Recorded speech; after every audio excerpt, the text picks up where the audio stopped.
এবার আরো কিছু খবর নিয়ে দেখুন একটি ডেস্ক রিপোর্ট। বিএনপির যুগ্ম মহাসচিব সৈয়দ এমরান সালে প্রিন্স বলেছেন, জনগণ তারেক রহমানের মধ্যে জিয়াউর রহমানকে দেখতে পাচ্ছে। সেই কারণেই তার পরিকল্পনার মধ্যেই জনগণ নতুন করে বেঁচে থাকার দিশা খুঁজে পেয়েছে। শনিবার ময়মনসিংহের হালুয়াঘাটের ধারাগ্রামে বিএনপি ও অঙ্গ সংগঠনের নেতাকর্মীদের সাথে নির্বাচনী কার্যক্রমের অগ্রগতি নিয়ে পর্যালোচনা সভায় একথা বলেন তিনি। এরপর ময়মনসিংহ 1 আসনের বিভিন্ন এলাকায় গণসংযোগ করেন তিনি। গোপালগঞ্জ 3 আসনের বিএনপি প্রার্থী এস এম জিলানী বলেছেন, আওয়ামী লীগের দুঃসময়ে এই অঞ্চলের মানুষের পাশে দাঁড়াতেই বিএনপির রাজনীতি করেছেন তিনি। টুঙ্গিপাড়ার এক গণসমাবেশে তিনি বলেন, আওয়ামী লীগের অনুপস্থিতিতে এই এলাকা উন্নয়ন কর্মকাণ্ড থেকে বঞ্চিত থাকবে তা হতে পারে না। এ সময় তিনি মানবিক, বৈষম্যহীন ও মাদকমুক্ত টুঙ্গিপাড়া গড়ার অঙ্গীকার করেন।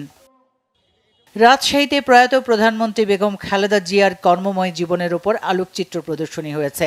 বিকেলে শুরু হওয়া এই প্রদর্শনীতে দেশ বিদেশের শতাধিক ছবি স্থান পায়। আয়োজকরা জানান, তরুণদের কাছে তার সংগ্রামী জীবন তুলে ধরাই এই আয়োজনের লক্ষ্য। শিক্ষার্থী বান্ধব 41টি উল্লেখযোগ্য কার্যক্রম বাস্তবায়ন 2841 কোটি টাকা প্রাক্কলিত ব্যয় সম্বলিত ঢাকা বিশ্ববিদ্যালয়ের বৃহৎ উন্নয়ন প্রকল্পের কার্যক্রম সহ বিভিন্ন উন্নয়ন প্রকল্পের উদ্বোধন করা হয়েছে। ঢাকা বিশ্ববিদ্যালয়ের উপাচার্য অধ্যাপক ডক্টর নিয়াজ আহমেদ খান শনিবার নওয়াব আলী চৌধুরী সিনেট ভবন মিলনায়তনে এক অনুষ্ঠানে প্রধান অতিথি হিসেবে উপস্থিত থেকে এসব প্রকল্পের কার্যক্রম উদ্বোধন করেন। অনুষ্ঠানে উপাচার্য 2024 সালের আগস্ট থেকে 2026 সালের জানুয়ারি পর্যন্ত বিশ্ববিদ্যালয় প্রশাসনের 41টি উল্লেখযোগ্য কার্যক্রম ও অর্জন সম্পর্কে সাংবাদিকদের ব্রিফিং দেন।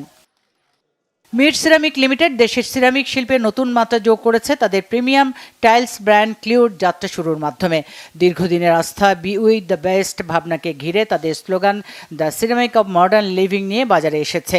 রাজধানীর হোটেল সোনারগাঁওয়ে জমকালো আয়োজনে ব্র্যান্ডের উদ্বোধন করা হয়। প্রধান অতিথি ছিলেন গণপূর্ত অধিদপ্তরের প্রধান প্রকৌশলী মোহাম্মদ খালিকুজ্জামান চৌধুরী। এতে উপস্থিত ছিলেন মির সিরামিক লিমিটেডের চেয়ারম্যান মাহবুবা নাসির ও ম্যানেজিং ডিরেক্টর মীর নাসির হোসেন সহ অনেকে।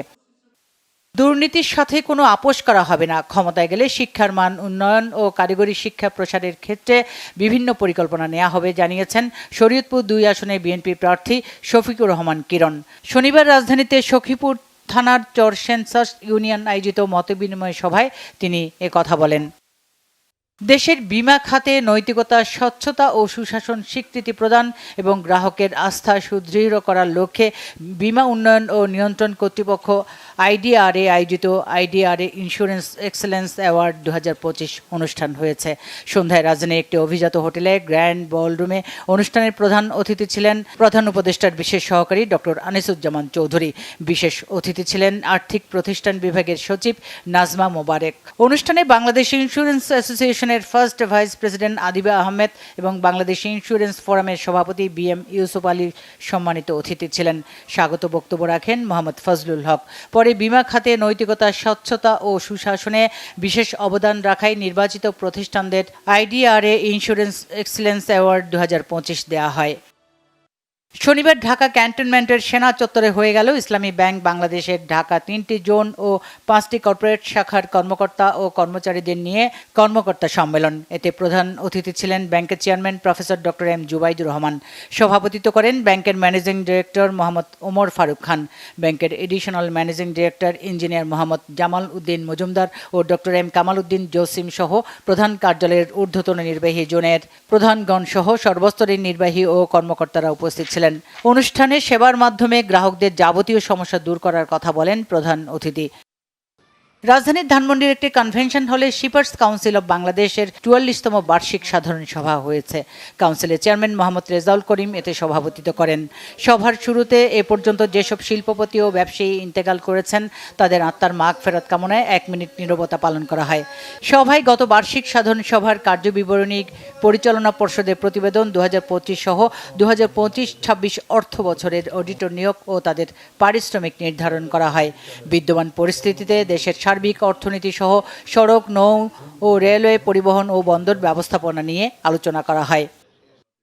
আন্তর্জাতিক খ্যাতিসম্পন্ন বাংলাদেশি স্থপতি ও আগা খান পুরস্কারপ্রাপ্ত কাশেফ মাহবুব চৌধুরীর গ্রন্থ meditations in entropy the work of Kashef Chowdhury Urbana উন্মোচন অনুষ্ঠান হয়েছে আজ সন্ধ্যায় রাজধানীর গুলশানে ক্রাউন প্লাজা বলরুমে অনুষ্ঠানটির আয়োজন করে আরকি কানেক্ট। অনুষ্ঠানে কাশেফ চৌধুরী প্রায় 3 দশকের স্থাপত্য চর্চার অভিজ্ঞতা তুলে ধরে স্থাপত্য, জলবায়ু ও স্মৃতি নিয়ে ভাবনা প্রকাশ করেন। অনুষ্ঠানে প্রধান অতিথি ছিলেন শিক্ষা উপদেষ্টা CR আবরার। বিশেষ অতিথি বাংলাদেশে নিযুক্ত সুইস রাষ্ট্রদূত রেতো রেংলি। ইস্পাহানি 37তম জাতীয় টিম ব্রিজ টুর্নামেন্টে চ্যাম্পিয়ন হয়েছে শিরোনামহীন।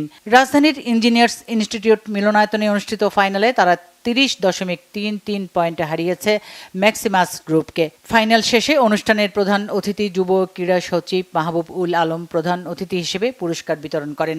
বিশেষ অতিথি ছিলেন ইস্পাহানি গ্রুপের পরিচালক ইমাদ ইস্পাহান। সমাপনী অনুষ্ঠানে সভাপতিত্ব করেন বাংলাদেশ ব্রিজ ফেডারেশনের সভাপতি Syed Mahbubur Rahman. Bangla vision news desk.